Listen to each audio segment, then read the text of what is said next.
لا الہ الا اللہ۔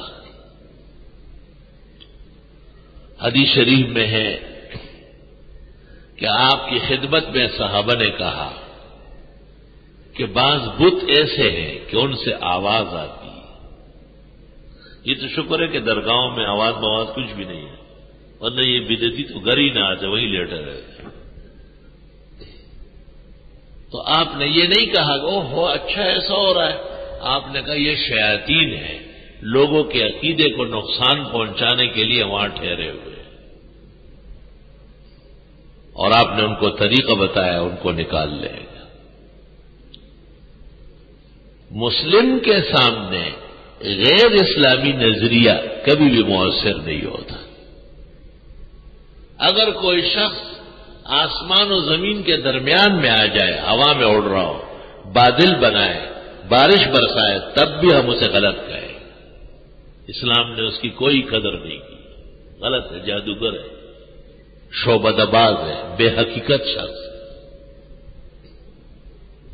یہ کوئی خیالات نہیں ہے کہ کوئی آپ نے دیکھا تو اچھا ہو تو ہو رہا ہے، ہو نہیں رہا ہے، آپ میں ایمان نہیں ہے، کچھ بھی نہیں ہو رہا۔ اور خالد بن ولید کو جب عزا کو قتل کرنے کے لیے بھیجا، آپ نے خالد کو کہا کہ ایک ضروری کام ہے، اس کے لیے آپ کو بھیجتا ہوں۔ آپ نے کہا حاضر۔ کہا یہ عزا بت معلوم ہے کہاں؟ انہوں نے کہا مجھے پتا ہے، ایک درخت تھا، اس کے نیچے ایک بت بنا ہوا تھا،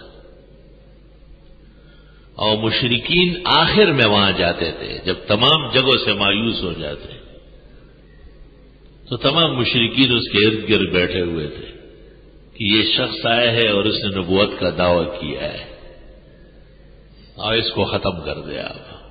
اور وہ کہتا تھا ٹھیک ہے۔ آپ نے خالد کو کہا اس کو ختم کرنا ہے، اس نے کہا بالکل۔ خالد بن ولید کو آپ نے 2-4 جملے کہے اور فرمایا یہ جملے یاد رکھ کے چلو۔ وہ چلا گیا۔ جب یہ وہاں پہنچ گئے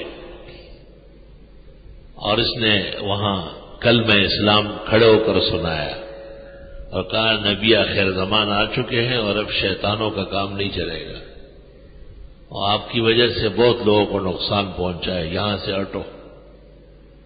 خالد نے عزا کو کہا کہ ہٹو۔ اس نے کہا چند لمحوں میں تیری بوٹیاں کر دوں گا، اور تیرا گوشت علیحدہ ہوگا اور چمڑا علیحدہ ہوگا۔ خالد نے کہا بس آخری مرتبہ آپ کو الٹیمیٹم ہے کہ یہ جگہ خالی کرو، بھاگو پھاڑو، نکلو یہاں سے۔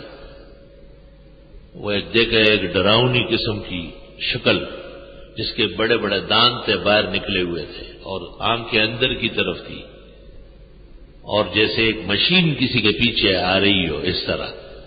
اور خالد بن ولید نے آنکھیں بند کر کے اور تلوار لے کے دوڑا اس کے پیچھے۔ کیا دل تھا سینے میں، توبہ! توحید نے اور وحی نے کیا پرورش کی ہے۔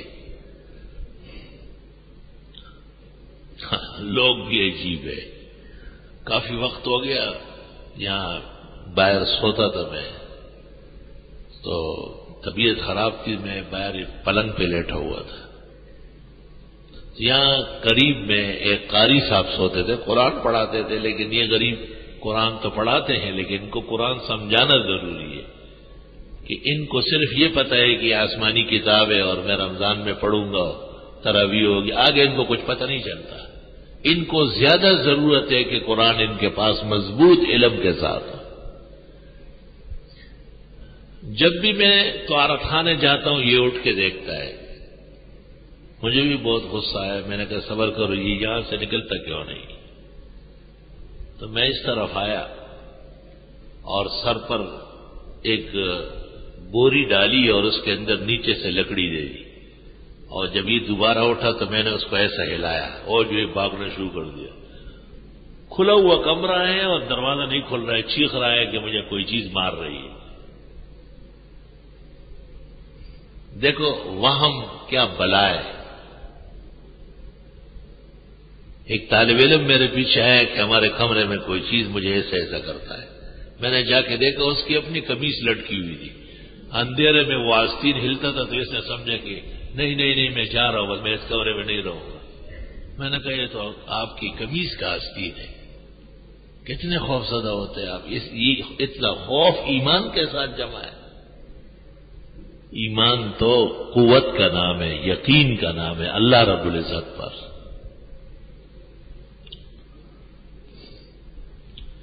خالد بن ولید جب اس کی طرف دوڑے اور تلوار سے اس کے اوپر ضرب لگایا تو وہاں سے چیخ و پکار نکلی اور گندی بدبودار قسم کا لاوا بہنے لگا اور بس سب کچھ غائب ہو گیا، کچھ بھی نہیں تھا۔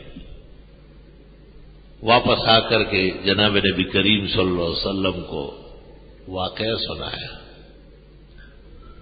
آپ نے فرمایا کہ یہ شرپسند قسم کی جنیت تھی اور اتنے 100 سال سے یہاں بسیرا کر چکی تھی اور اتنے لوگوں کو گمراہ کیا ہے، اور اب قیامت تک اس کا نام و نشان